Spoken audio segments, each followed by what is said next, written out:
Hey guys, it's me Reshki and welcome back to the house in Fata Morgana. Last time, I think we finally left the Yukamasa, Pauline, Bestia, white-haired girl, Ark. But we're still in the house. Anywho, the door to the cellar swung shut. You had fallen to the floor at some point, unable to bear the stench of blood. The maid stood behind you, her arms wrapped around your shoulders. The maid's voice was chillingly gentle. That was quite horrific, wasn't it? Are you feeling unwell, master? Oh my, you're shaking, master. Fear not. I assure you the beast will not come through that door. I'm here for you and I will continue to hold you for as long as you need to settle your nerves. Oh dear, you feel like you might freeze in my arms? Am I really that cold? I cannot tell my own temperature, hee. You wish to know what happened to Beast after that? I could open the door once more and show you. But I have no intention of knowingly tossing you back into that den of horrors. He lost the rest of his humanity, becoming Holy Beast. But to tell just a little more of the tale, it's my understanding that an entire village was ravaged shortly thereafter. He was a bewitchingly talented swordsman. Not a single person living in that village could stand up to him. In the woman's memories you saw, he was a gentleman, yes? But even the mildest of men can change. Though personally I believe that without an element of monstrousness buried somewhere within, a man cannot become a beast, regardless of what may push him in that direction. Do you follow? Now tell me, Master, have you remembered everything, or anything? Oh dear, I was afraid of that. I am a remarkably patient maid. I shall accompany you for as long as you require. So do please find your memories. Now let's head to the next door. The mansion is quite large, so hold on to my hand. We would not want to get separated. You and the maid reveled down the dimly lit hall, passing by the mirror once again.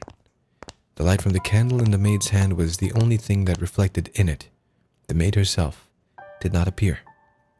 However, just as you were about to avert your eyes, you thought you caught a glimpse of white hair.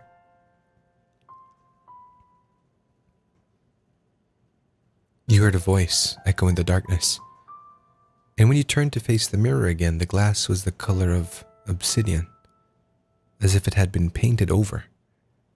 The voice seemed to be coming from beyond the mirror. The maid did not turn back, evidently having not heard anything. You extended your hands, or hand averted your eyes. What? Oh, finally, choices. I'd say I'm gonna check it out. You extended your hand toward the darkness overrunning the mirror. The second your hand brushed against the surface, the tips of your fingers sunk into it. And the next thing you realized, your whole world was sinking into darkness. You could hear a voice. Oh boy. I am the witch. Oh. Oh, hello. Who's the witch? Giselle. Right, news story. It's getting foggy. Looks like it might rain. Maybe we should take a little break? You want to keep going? Oh, well, all right then. This deep in the forest. Thank you very much. You must be tired after such a long journey. This is the mansion I'm looking for, yes? You could have said something. Oh well, I should get going, I guess. Does no one live here? But if that's the case, then why was I Such a big door. Please open. It's not locked, I guess.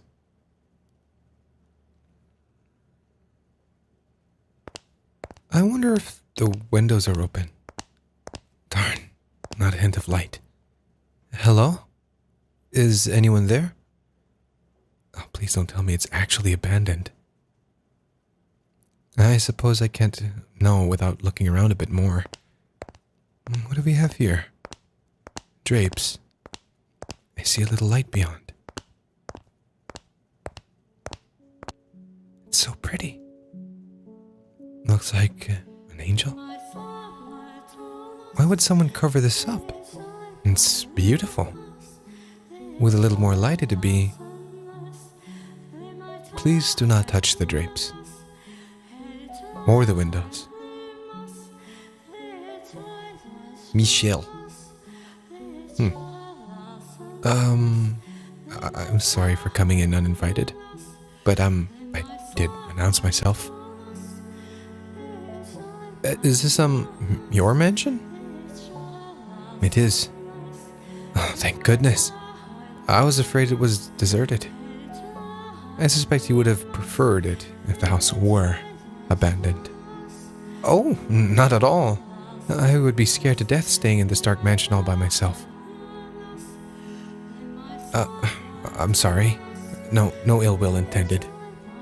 But I do think it could do with some light. That way you could see where you were walking.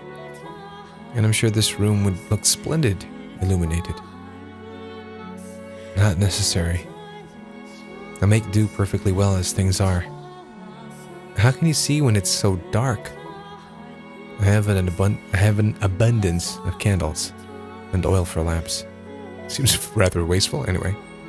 I'm not in want of means of creating light. It is not your place to criticize my lifestyle. If you need light, you're free to leave. If you are in need of money, help yourself to some of the Why is that the first thing people say?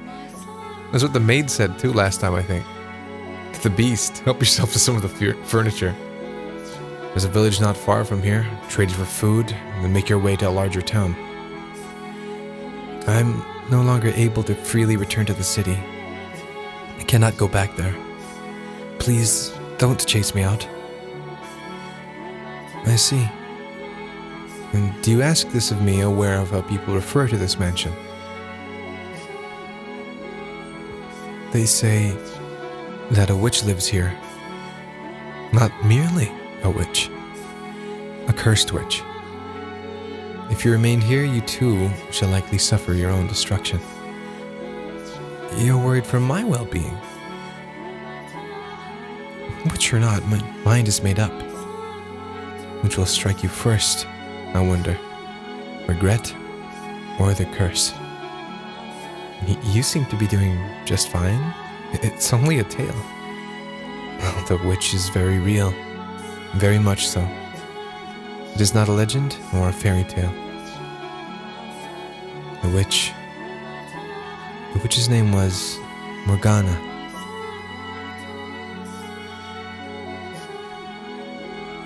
Is me. What?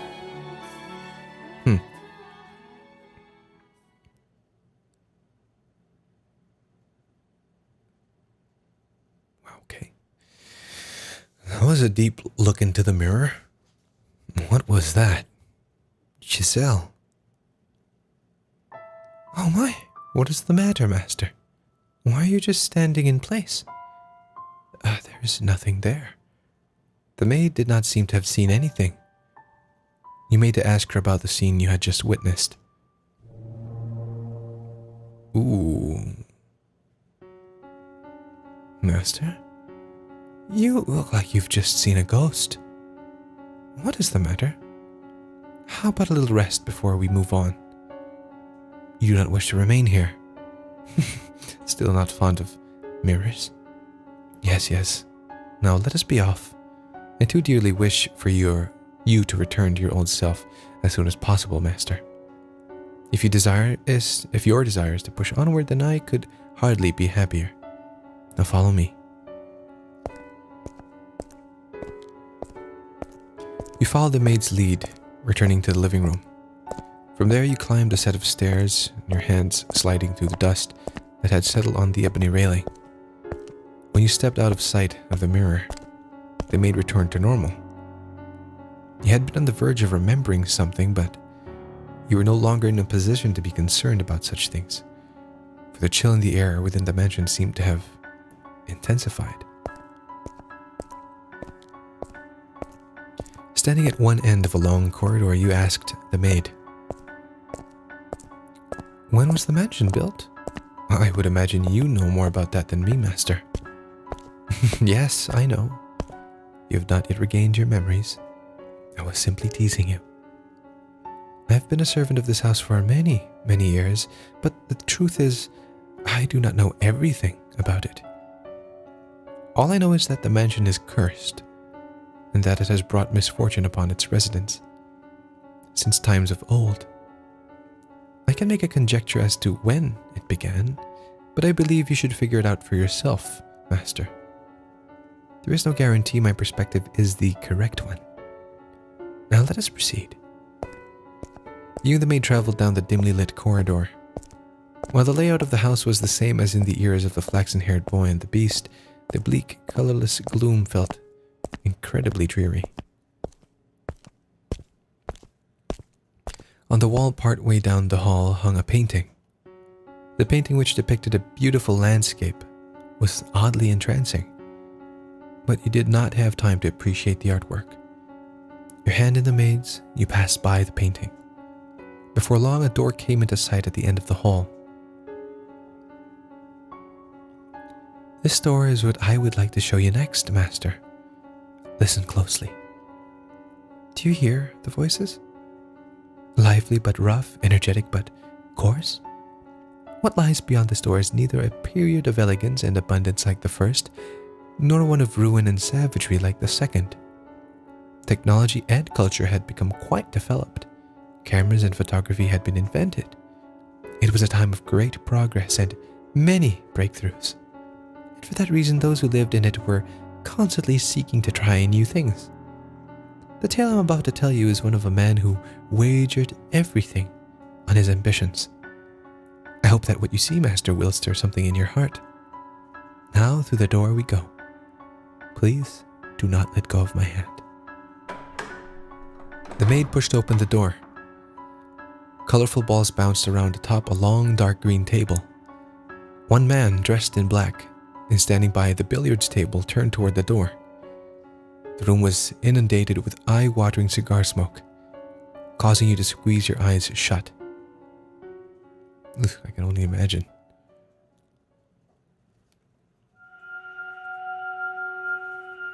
There we are, third door. 1869.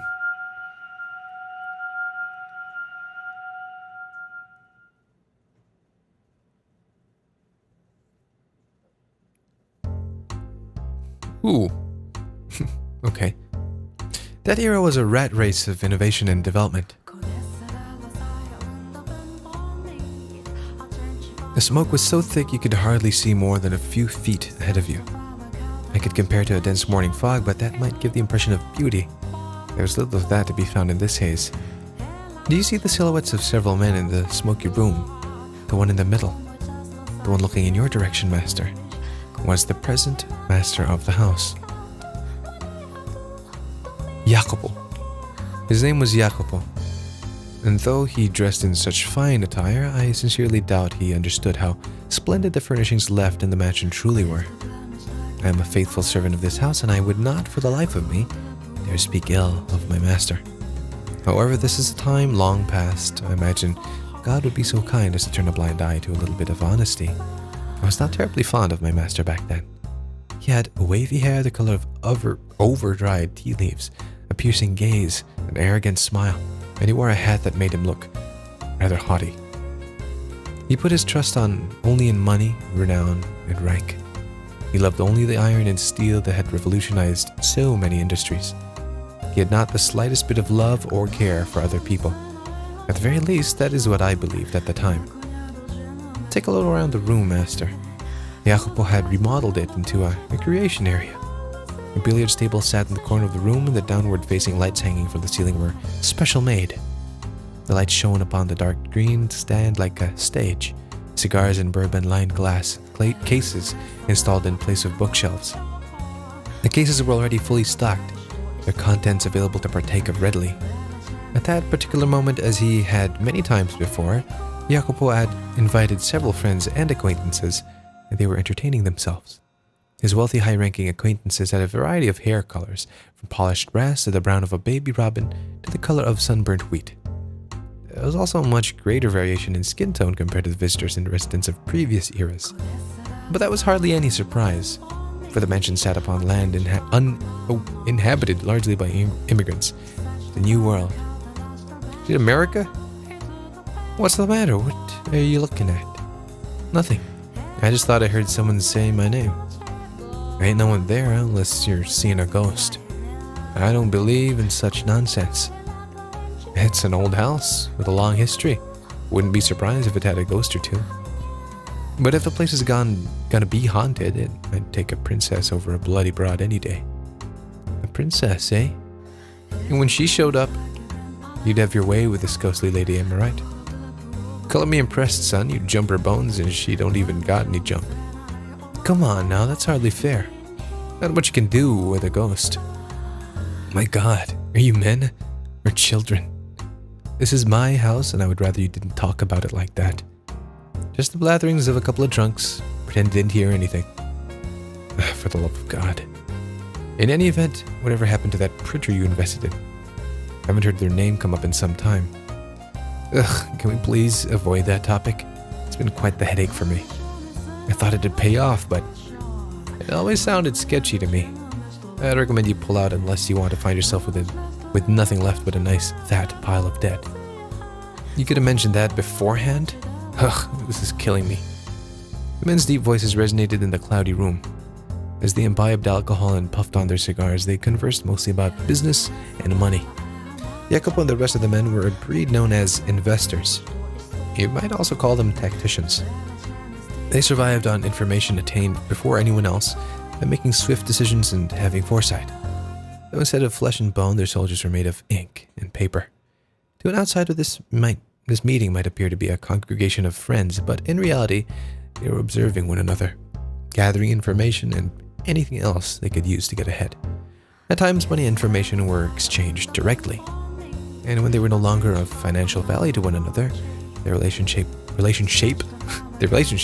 would pop like a bubble and dissipate into nothing. But you know, Jacopo, you can't be sure this railroad you're so passionate about is going to bear fruit neither. You don't even know if it'll get finished. And if they do connect the tracks, will it really be in any shape for people to ride? It's a pipe dream, this transcontinental railroad of yours. Jacopo went silent, but I'm certain this is what was going through his head. You're a bunch of dumb imbeciles. Damned imbeciles if you can't see that the entire country's put their weight behind this endeavor. This is why I have so much trouble making even a few thousand. At the time, a great railway was being built across the breadth of the continent. Construction was spearheaded by two large rail companies, in competition for both prestige and a bigger share of this massive national enterprise. The Union Pacific Railroad Company started building from the east, and the Central Pacific Railroad Company from the west. But the government bonds alone were not enough to finance the massive undertaking. By the way, there have been some less than pleasant reports about workers dying on the job for the company who chose Central Pacific. You mean they're using explosives to blast through the mountains? Making quite a bang, they are. But if this gets to be much bigger of a fix, they're not going to be able to continue construction. You should at least put your money in the more sure bet of the two, the Union Pacific. It'll cost you to hire replacement workers, and if they keep kicking the bucket, you're going to have trouble finding more. My goodness, and here I thought you all had spines. You think we're going to run out of workers just because a few ate it? There's so many we don't even know what to do with them all. There's not a chance that well will dry up. And if by some chance it does, all we have to do is scoop up a ship full of blacks or yellows. You won't get anywhere if you spend your time worrying about a few measly laborers. This is an endeavor backed by the entire nation.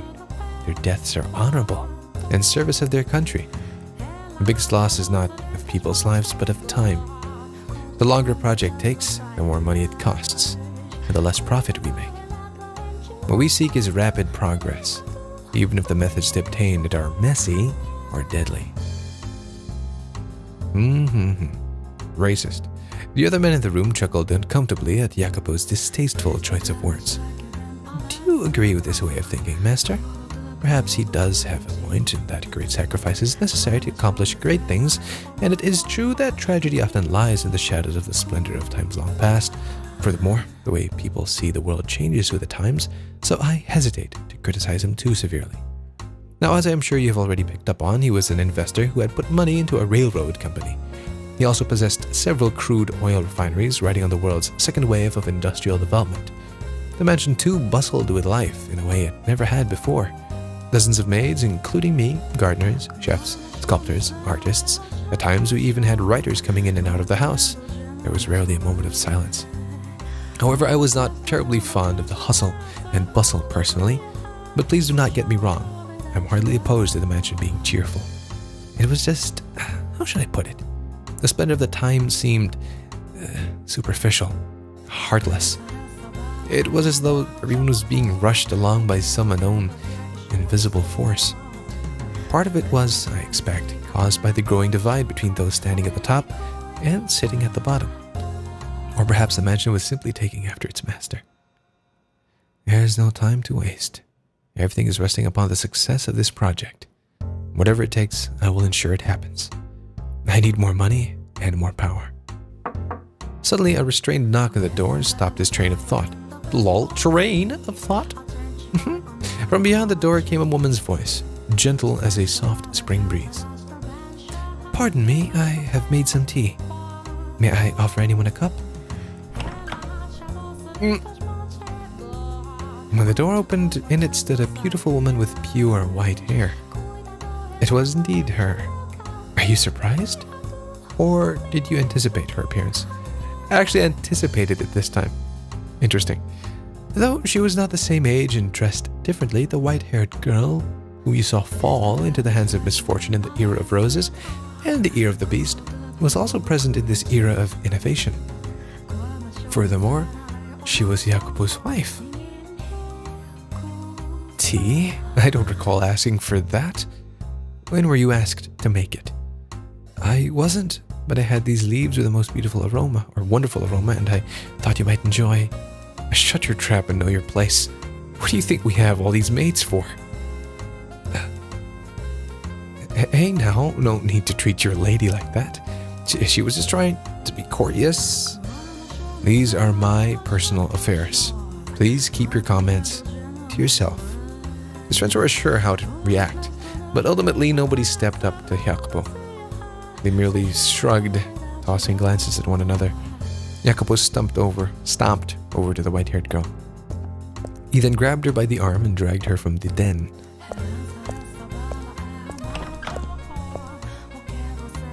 What the hell do you think you're doing? I've told you time and again to stay away from that room unless absolutely necessary. I'm sorry, but I made tea and... Shut up about the tea already. You think we're having tea parties in there like a bunch of prissy nobles? I'm sorry. If you really feel so bad, don't go in there in the first place. Get the hell back to your room. I meant no harm. It's just, I'm your wife. I thought it would be nice if I could do something like I've told you. That's not your job. Don't show yourself in front of other men. I have nothing else to say to you. Got it? Now scram. Sakes alive, first them, now you. It's driving me up the wall. What is it? I told you to get out of here.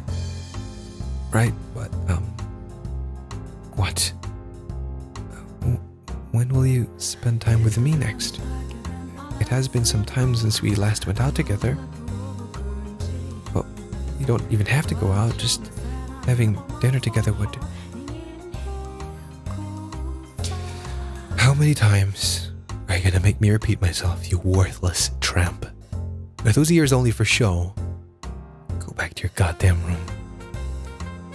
My apologies. Oh, man. Maybe she's... I don't know, she was bland. She was blind last time. Maybe she's deaf now. I don't know. Looking utterly downtrodden. Yeah. The white-haired girl made her departure. Such a piteous sight she was. As he watched her go, Jacopo merely snorted. Just thinking about how he behaved and angers me. I have little fondness for men who do not treat their spouses with respect. So as you can see, the white-haired girl was in hardly a joyous situation. She was devoted to Jacopo and tried to do whatever she could for him, but he not only brushed her aside, he did so in an insulting, deliberately hurtful manner. They were far from picturesque partners. Do you wonder then, Master, why she married him? The answer to that question will come to light in time. For now, let us follow her. She looks so sad, like default. Looking down dejectedly at the undrunken tea, the white-haired girl walked alone down the corridor. That's so sad. Though its calming scent filled the air, there was nobody around to have their heart warmed by it. Nor was there anyone to alleviate her loneliness. Despite being the master's wife, the maids who crossed her path in the halls said nary a word to her. As a matter of fact... Oh dear, I beg your pardon, madam. It's fine. One even bumped into her, stifling a laugh as she trotted off. In all likelihood, she had done it intentionally. The poor white-haired girl, who had fallen to the floor, stared helplessly at the broken cups. The tea she had made for her husband was forming a stain in the carpet. The maid's behavior toward the mistress of the house was absolutely unacceptable. Nonetheless, it was commonplace, all because of the way Jacopo treated her. The more the man of the house acted cruel to her, the less weight her position as his wife held to the servants. Day in and day out, the maids worked busily, offered little opportunity for leisure, so they would naturally have accumulated quite a bit of stress. And she became the target for them to let off his steam. This steam, not directly, but through a more subdued kind of harassment from the shadows. She must have felt quite miserable. I imagine she would have been better off as one of the maids.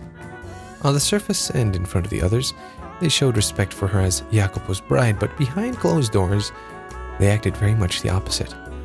The disparity between the treatment she received around others, the treatment she was supposed to receive at all times, and the way she was actually treated made the abuse that much worse. And furthermore, as you have seen to the other doors, Master, she was a very reserved young woman. She could neither raise her voice in reprimand nor raise her hand in retaliation. I have to get this cleaned up. She extended her spindly fingers toward the shards of shattered porcelain. But even the broken cup seemed to have no concern to spare for her. Its shattered edge cut her fingertip when she made it to pick it up.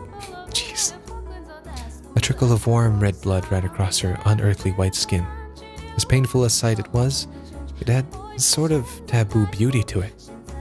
The blood spilling from her finger showed no signs of slowing down. She clenched her hand into a fist, let out a sigh, and went back to collecting the shards of porcelain. But when she did... Madam! What's the matter? Oh, madam, you're bleeding! While all the other maids ignored her, one came running over, shouting, to the white-haired girl's side. Oh, we need to get that cleaned and bandaged up. Oh, you don't need to pick that up. That's not your job, madam. It's all right, Maria. There's not much to pick up. It is not at all right. And the rest of you, why are you just standing there? Your boss's wife is on her hands and knees, and you're not even lifting a finger to help her?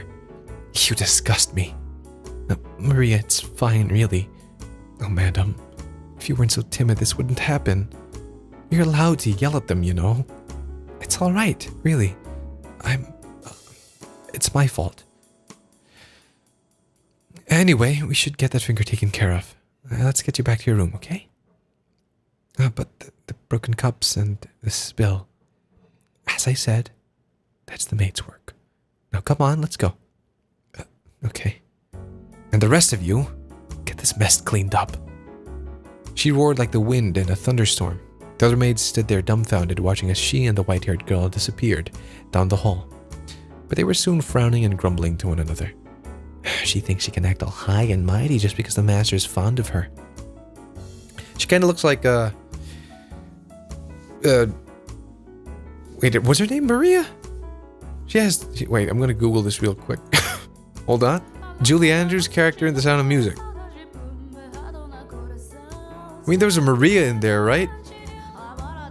Yeah, I was right.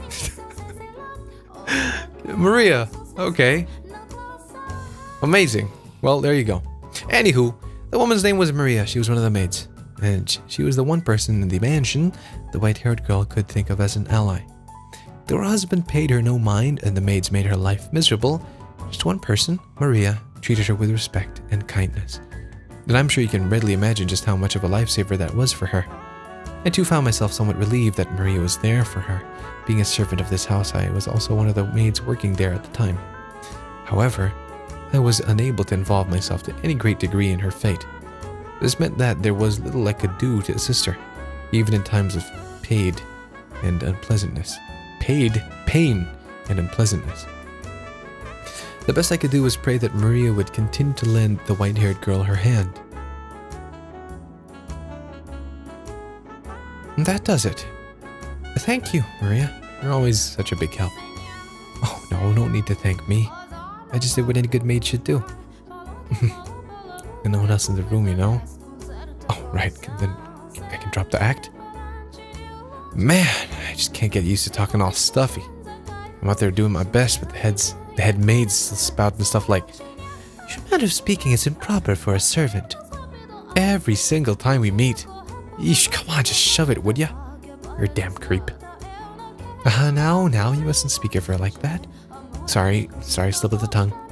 Just kind of gives me the willies, you know? Speaking of, you drop the stuffy talk too, madam. Kind of awkward if only one of us here is acting casually, you know? This is normal for me. If I attempt to talk like you, I would freeze up out of nervousness. This is my casual... fair enough. Guess that's what happens when you're raised well. I like it though, has a very regal feel about it. I don't think my upbringing is the only factor. But you know, upbringing is important. Worth a whole lot more than money, I'd say. I suppose. Thank you, Maria. You're always so compassionate. You betcha. They don't call me the Virgin Mary for nothing. I practically bleed compassion. You know, that might be true. You very well could be the reincarnation of the Mother of God. No. You weren't supposed to laugh at that. It's just embarrassing if you take it seriously. Alone in the white-haired girl's room, Maria was acting much more friendly and relaxed as they conversed, as opposed to her no-nonsense attitude in the hallway. The two women were, as you can see, quite close. They had crossed over the wall separating master from servant and built a bond of friendship. Thank goodness. And at some point, they had begun to speak frankly with one another, and when no one else was around. Maria was the only person in the mansion around whom the white-haired girl felt comfortable being open. I imagine she very much enjoyed these moments of conversation. Oh, you wish to know who the head maid was? My. Are you sure you want to ask me that, master? Some questions are better left unasked, for your own good. I have to say, madam, you have the prettiest fingers. They're all rough and dirty and dry and nasty. You think so? Mine haven't the slightest bit of muscle. All about as frail as dead branches. Oh, who needs beefy mitts anyway? I still think healthy-looking hands like yours are far more attractive. What? What's it like about these things? Women all over the world dream of having hands like yours. Slender, feminine, and perfectly cared for. I don't know, just looking at them, that's fire in my joints? My loins, oh my god, what the heck? Makes me want to lick every last one of them, oh my god. Actually say, can I lick them? Can I run my tongue up and down all 10 of those sweet little digits? Come on, can I? What do you say? Stop that, Maria, seriously. I'm just kidding. Oh, Maria. Alright, how did those tea leaves turn out, madam? The ones you imported. All the maids just adore it. You can't get enough of that aroma. I'd sure like to get a taste of it. If you, end up with extra, you think you could spare a sip for me? Teehee. That was, what was in the cups I dropped. Oh, really? Well, ain't that a crying shame? And Jacopo wouldn't have any of it. God, why does that man have such a stick up his ass? He went through all the trouble of making it for him, and he was busy. It's not his fault. Busy? You mean playing billiards, drinking bourbon, and puffing a damn cigar? It looked to us as they're just making small talk, but I'm certain their meeting has some importance to their business. It was important of me to try to step into the men's world. Wait, imprudent? What did you say? It was imprudent. That's just not right. I mean, you're his wife. Why shouldn't you be allowed into the room? It doesn't bother me. You don't have to pretend. Here's an idea. How would you like to have some of that tea now? We also have some orange marmalade, which you like so much. Add a scoop of that and a tray of cookies, and we have the perfect tea time. You're singing the siren song, madam. But you really should be doing that with him. He would not have tea. I suspect he does not like it. I want it to go to waste, so... Madam, I know it's none of my business and I have no place at all saying this, but... It's not impossible for a woman to file a divorce these days. You don't have to sit down and take it, not one bit. You're pretty, well-educated, and still young. There's hope, even if you do leave him.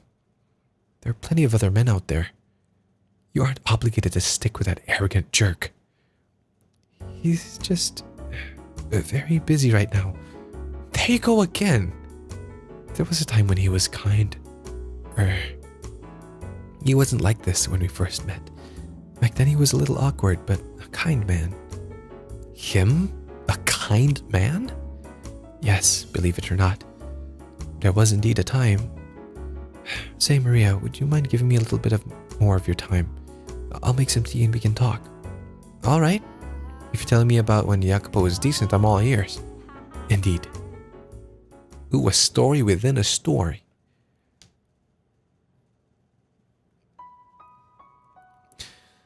As I'm sure you're aware, our parents arranged our marriage. Before I emigrated to this country to be married, I lived in a misty island nation. Portraits of my ancestors hung in the house where I lived. I remember as a child wincing in fear at the sight of them staring down at me. My mother and father were constantly telling me to show them respect, as it was their hard work that kept our bloodline alive and well. However, they were fighting an uphill battle to do the same. It would have been clear to anyone reasonably perceptive that our house was tumbling down. Valuable furniture and paintings slowly disappeared, and eventually the portraits were gone too. Who'd buy portraits of other family members? As our house collapsed, so too did my parents' health deteriorate, robbing us of any source of income. And though I was educated, I lacked the skills necessary to obtain work.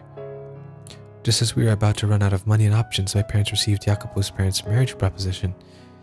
Both of our families stood to benefit from the arrangement. I had social status and he had wealth. We each had what the other lacked. One needs more money to make it in the world. Without at least a semi-reputable name attached to you, we were liable to get laughed out of most social gatherings. I first met Jacopo here in this country. We didn't even know what the other looked like until our wedding day. To be quite honest, I was scared to death at first. I was so nervous. What kind of man would he be? Was I to be wed to some middle-aged stranger? We were not marrying because we had fallen in love like a normal couple. I knew I was in no position to be concerned with such things, but when I thought about our future, I shook with fear. But the man I saw through my veil at the wedding was remarkable. He was young, had strong masculine eyes, and at the same time he too appeared nervous. He was shaking this much, no, even more than me. Seeing that, the priest gave an impish little smirk when he asked Jacopo if he vowed his eternal love to me. I counted myself among the happy, and I still do, for in that moment I experienced true love. You wanted to hear about when he was kind to me. Well, after the wedding, we were given a week to ourselves. I suppose you could call it a honeymoon, though we didn't take a trip overseas or even go very far at all. He looked at me with uncertainty and asked, "Where would you like to go?" I love that his default appearance is, yeah. I beg your pardon? That's what this week is for, right? I'll consider granting your request, so tell me where you want to go. This is all so sudden. Nothing? Well, this whole engagement was spur of the moment. Normally we would have planned a trip in advance. But unfortunately, our purpose is served so long as we act the part. You must be disappointed they have to plan your honeymoon as it's happening. No, what? Speak clearly. I don't like it when people don't speak their mind. I'm sorry, but I'm happy. Even if this is a political marriage. Well, you're quite the positive thinker. Your parents say something to make you think that way? Well, either way, if you're so glad to be in this arrangement, then hurry up and decide on a destination. Though there is a limit to how far we can go. If you want to take a trip, I'll consider it. What? Something funny? It just seemed comical to me that our honeymoon has begun and we're not only now deciding where we want to go. Not in a bad way, though. I'm glad our parents didn't arrange everything for us. Perhaps you've heard, but I'm quite sensitive to sunlight and not in the best of health. So it would be rather trying for me to spend a full week out of the house. We couldn't go on a trip, but if it's not too much trouble, speak up. Could you show me around town? I'm new to this country and I'm unfamiliar with its customs, and I'm rather afraid to go wandering about on my own. Show you around? Yes. Would that be possible? On a rare bit of time off, you asked me to show you around town.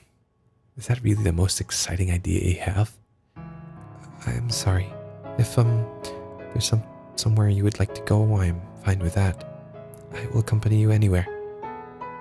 As if I could drag someone who just professed to being sickly all over the country. My God, I lost all interest in a trip. Hello? What are you doing? Go get ready now. I beg your pardon? Didn't you want to see the town? You will show me around? You're the one who asked. Not like I have any other options, so yeah, I'll show you around. Thank you. Don't just stand there, you dullard. Get a move on. One moment. Wait for me, please. This is the kindest he's been to you? What? He's terrible.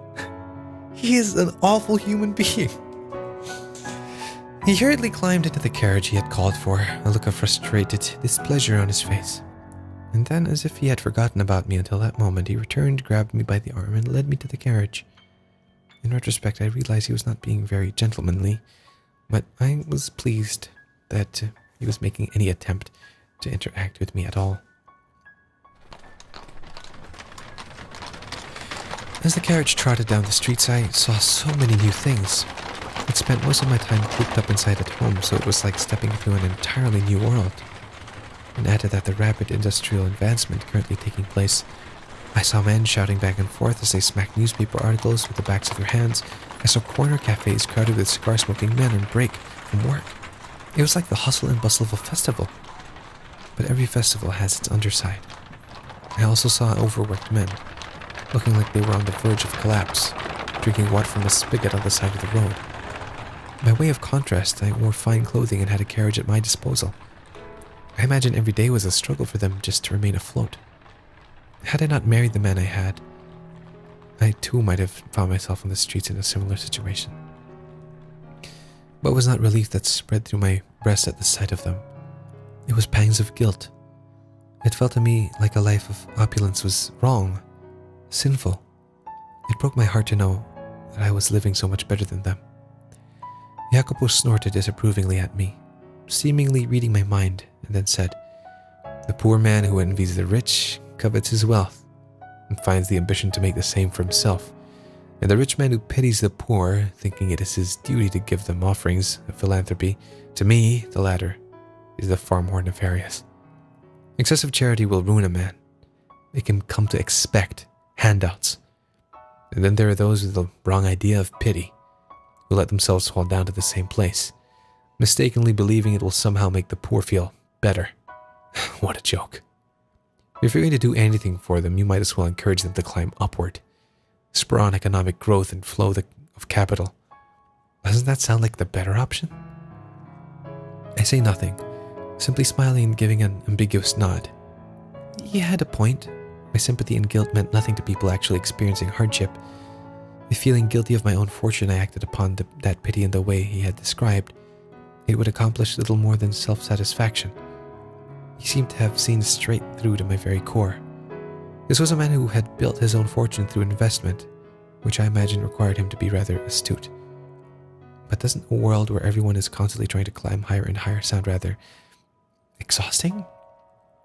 I personally would prefer to be in a position where I could watch, if only from a distance, as others climbed, but obviously I could not say as much to him. Sometime later the carriage came to a stop in front of a shop. As I looked at the building perplexedly, he gestured to the door with his chin, signaling for me to get out. Lost and confused, I stepped down from the carriage before he spread a showcase behind a large glass window. However, lined up in the case were not precious metals or expensive clothing, but machines. At first I had no idea what kind of devices they were. Have you never had your photo taken before? No, I have had a portrait painted though. Are these machines for taking photographs? A portrait, eh? Why am I not surprised? I did not mean to boast. Go on, get in. Please wait for me. The owner came out to greet us with a wide smile as we entered the shop. Well, if this ain't the strangest thing I've seen all day. You bring in a lady and a real looker at that. Where on earth you catch this pretty little thing? She's my wife. Huh. Well, I beg your pardon. I'll be a monkey's uncle. Just goes to show you never know where the cards may fall. Make it sound like my getting married is some kind of miracle. I always saw you as one to choose money over love, sir. Oh, pardon me, this isn't appropriate to say in front of your wife. Do you often come to this shop? On occasion. I need some things here from time to time. I see. There you go, smirking again. What's so funny? We're going to have our photo taken, yes? I'm so nervous and excited. I've never had one before. And to have it taken side by side with you... What are you talking about? Pardon? Who said we were getting our pictures taken? And side by side, please. You're sending shivers down my spine. But this is a photography shop. Hey, shopkeep. The product I contacted you about, is it ready? Oh, yep. Sit tight. I'll be right out. You take a seat. There's a chair over there. What? I'm going to show you something much more exciting than sitting still and waiting in front of a camera lens. Oh. Just do as I say. Okay. I sat down in front of a large mirror, which I presume was normally used to check your appearance before having your picture taken. Sitting before a mirror with someone else present was quite nerve-wracking. Out of embarrassment, I dropped my gaze to my knees. But when Jacopo returned, I was entranced by the curious object in his hands. Aw. What is this? I have no idea what that is, actually. Do you know what persistence of vision is? The human eye does not perceive the world 100% accurately. This is especially true for objects in motion. It remembers images for a short time, so if you put a new image in the same place, your eye perceives it as in motion. Seeing for yourself will be faster than explaining it. You see the slits in the disc? Look through the bottom one into the mirror. Okay. Good, just like that. Bring your head in close. Here it goes. Standing behind me, he slid his finger across the top of the peculiar toy. causing it to spin gracefully. And then...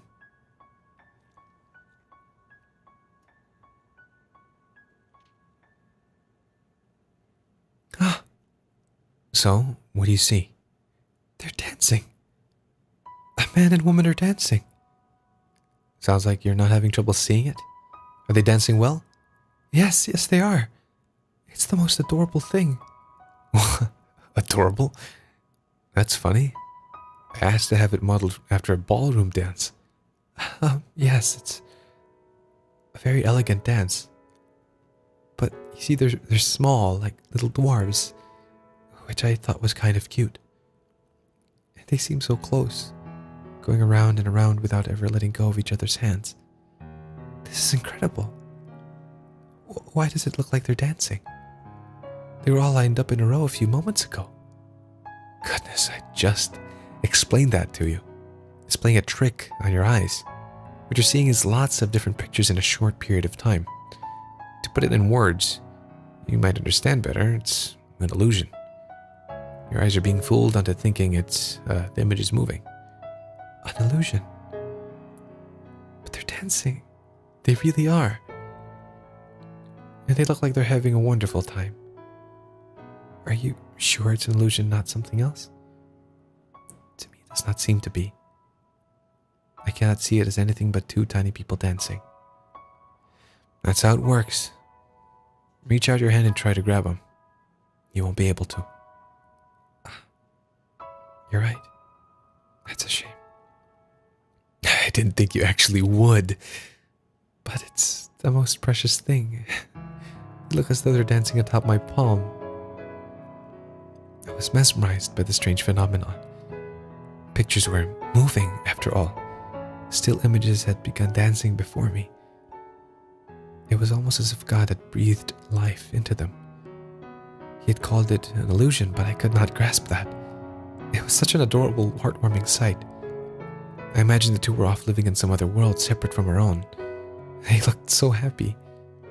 I was almost certain that they were off dancing in their joyous world, free from all the sorrow and loneliness and pain of this one. Eventually, the speed at which they were dancing began to slow, as if they were resting their legs. I almost thought I could hear the sound of their feet with each step. Kind of like a side note. I feel the same way watching GIFs or GIFs sometimes. Like, I know it's silent, but sometimes you hear the motion or you hear the thing. Anyway. They've stopped. They can dance forever. They don't get tired. I see. I'm amazed such an incredible device exists in this world. It makes me wish I had gone outside sooner. I'm sure someone from a distinguished house as yours has seen plenty of amazing things within your family. Hardly. I rarely ever left the house. I'm ignorant about the ways of the world. If you had not told me, I would have probably never known about moving pictures. The illusion of moving pictures. Do you like it? Yes, of course. More than the portrait you had painted? Yes, I do. The painting was wonderful too, but you can't seem to make up your mind. Go on, tell me, which do you like better? The portrait or this? I like this better. I see. He looks somewhat pleased. Though, when it comes down to it, this is a simple trick only a child would fall for. Then I suppose that makes me a child. If it means I get to watch something as splendid as two tiny people dancing, I'll happily fall for the trick. Quit describing it as two people dancing. You're going to lose your head that far up in the clouds. I'm sorry. I do not know how else to describe it, though. It's a toy called a Phenakistiscope. What? Phenakistiscope? My god, that's a hard word. It's a toy called a Phenakistiscope. Of course. Yes. Phenakistiscope? Phenakistiscope. Phenakis wheel.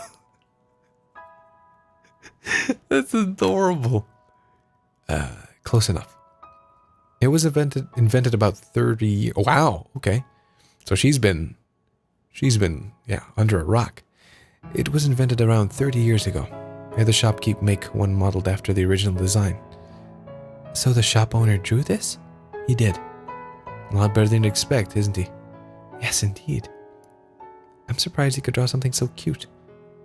Say that to his face and he'll go red as a beet. What I'd give to get a load of that.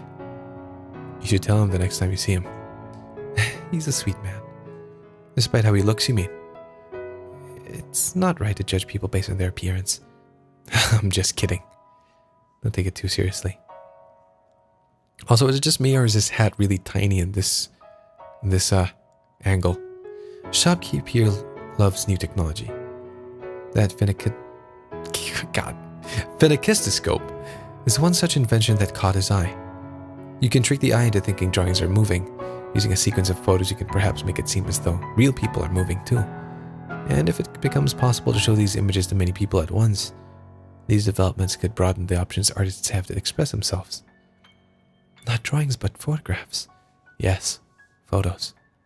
By taking hundreds or perhaps thousands of photographs, it would be possible to reproduce the world as we see it. This room, people walking down the streets. There's no point in recording boring everyday life, though. You mean vlogs? If you're going to leave a record of anything behind, it should be the projects and enterprises that move nations. Say, for example, a moving record of the opening ceremony of the railroad. That would be something worth watching. And then in time, it would expand beyond a mere recording-keeping technology and find its way into the hands of artists. Is such a thing possible? You must remain still for a long time just to take a single photograph. Right now it isn't. But eventually, it will be. And I'm not simply fantasizing here. Is that so? It sounds very futuristic. What? Do you want to support people who work on that sort of thing? Is that why you're friends with the owner? It has nothing to do with my wants. I really think there's money in it. The rich starve for entertainment, and artists can create that entertainment. I have no interest in their pretentious self-expression. I just want their money. What? What's so funny? You look like you're enjoying yourself. Honestly, it's just about the money, as you say. Well, at least he's honest. At least he's a one-faced jerk instead of a two-faced jerk. Alright, let's get moving. Next is dinner. We're leaving already? Does that displease you? No, not at all. To tell you the truth, I want to spend a little more time playing with the Phenakis wheel. But I could not bring myself to say as such. Reluctantly, I approached the owner to return the wheel. Don't bother. Bring it with you. What? But if you don't want it, that's fine too. Just make your decision quickly. You're making the driver wait. Having said that, Jacopo exited the shop. I alternated between looking at his back and the Phenakis wheel, debating what I wanted to do. And then, with a smile, the owner whispered to me, "You're allowed to keep it, really. Your husband out there had it made as a gift for you." For me? A little while back, he came to my shop asking if I could make a Phenakistiscope. Oh, I got it! Nailed it! Now that about knocked me out of my chair. He's a man who almost never asks for favors. He's pretty damn brusque, and he's got a tongue sharp enough to cut steel, but he's not wicked to his core. I swear it. So please, ma'am, be a pillar of support for him. Okay, I'll take your word for it, Mr. Guy. In that moment, the Phenakis wheel became a precious treasure to me. We had only just married days earlier, and yet he had commissioned it for me without even knowing what I looked like. I was filled with a warm, pleasant elation. I agreed with the owner. Jacopo was not a bad man. He merely had difficulty expressing himself. Hurrying back to the carriage, I gave him my deepest thanks. He glanced over at me for a moment and then turned back toward the window and muttered, "Yeah." From there we went to a restaurant for dinner. You call this a pizza? The crust is an atrocity. It's like I'm chewing on rubber. How can you wave my country's flag and not serve spaghetti? Do you have any shame at all? This wine is pitifully unbalanced. Far too high levels of acidity. Listen to me carefully. The house wine is the face of a restaurant. You complain about every little thing. It was a complete disaster. But, curiously enough, I was not at all put off by his behavior. When the sun set, the carriage made its way to a nearby hill. The cool nighttime breeze felt wonderful on my skin, flushed from the alcohol, and the light from the gas lamps had a comforting warmth to it.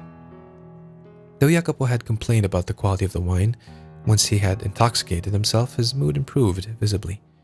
It made him unexpectedly talkative. Look out at the city.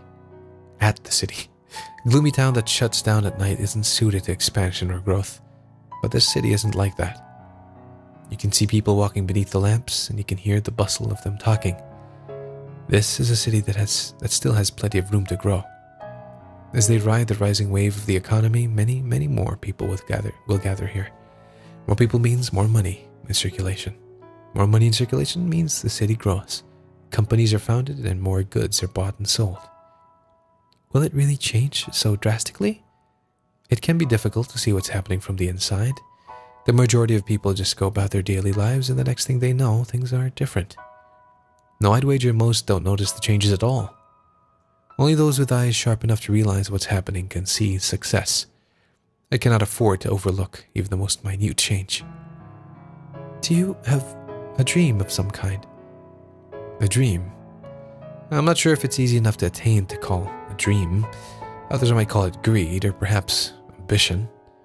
Don't laugh now. My intention is to make the world mine.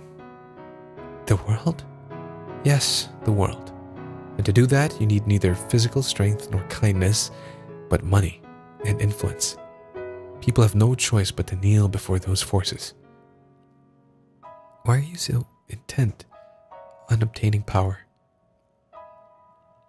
Because I want to change my country. I imagine. Your country? You are aware that, like you, I am an immigrant, right?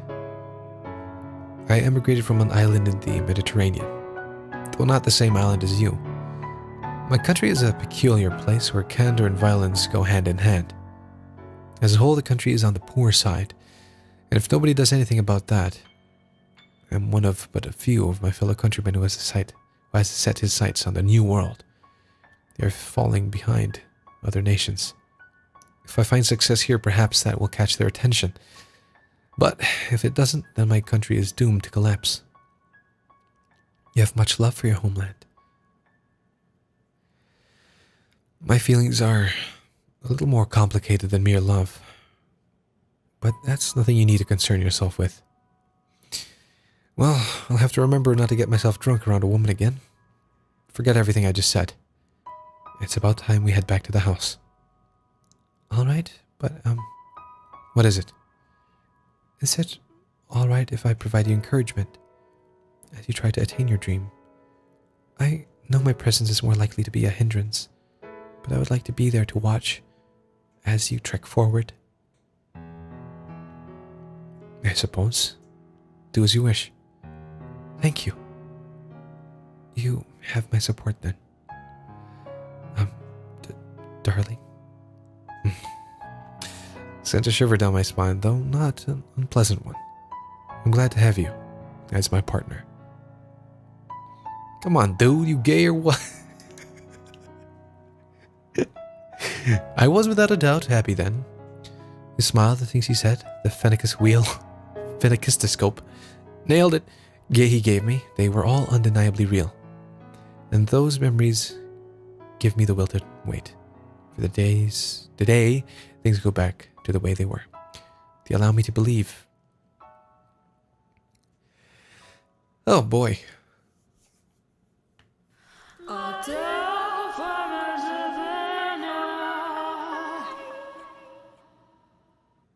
Well, I think that's a good place to pause it.